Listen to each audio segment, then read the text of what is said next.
for Lakeland. Mr. Speaker, the Prime Minister shut down 2 committees, booted 2 MPs, and is holding documents 200 days past the deadline of an access to information request to hide the truth from Canadians. After months of misleading contradictions and changing his story to cover up his wrongdoing, now he's trying to shut down the opposition by threatening a lawsuit against our leader. Canadians look forward to the Prime Minister giving evidence, providing testimony, and being accountable, finally, under oath in open court. When will the Prime Minister follow through on his threat? Well, Government House Leader.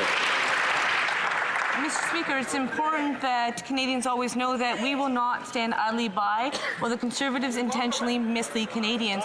And the Conservatives, these Conservatives and that leader of the official opposition, they have a history of doing this. And that's exactly why the day they were served notice, that very same day on March 31st, they deleted and edited a tweet because they know that they should be more judicious when it comes to their word choices. It's exactly the same thing that he did when it was the Minister of Innovation who provided him on notice in December. That member might not know the court of law, but you should know by providing him notice, the process has already begun.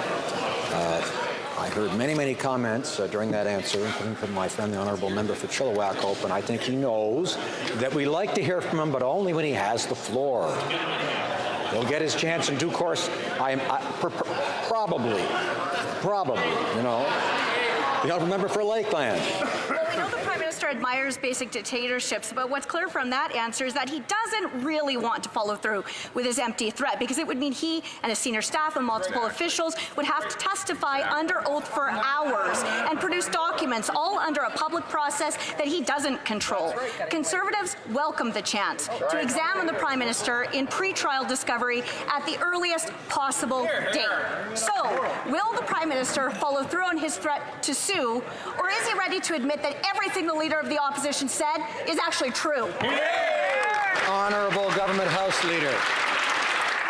Mr. Speaker, because the Conservatives and their leader have a history of making untrue and defamatory statements just for political gains, yes, we have again put them on notice. When they were first put on notice, Mr. Speaker, the leader of the official opposition deleted and then edited tweets because he knew that those comments were not appropriate and he knew that legal action could be taken. And anyone who knows the court system would know the first step is putting them on notice. So therefore, the process has already begun, Mr. Speaker.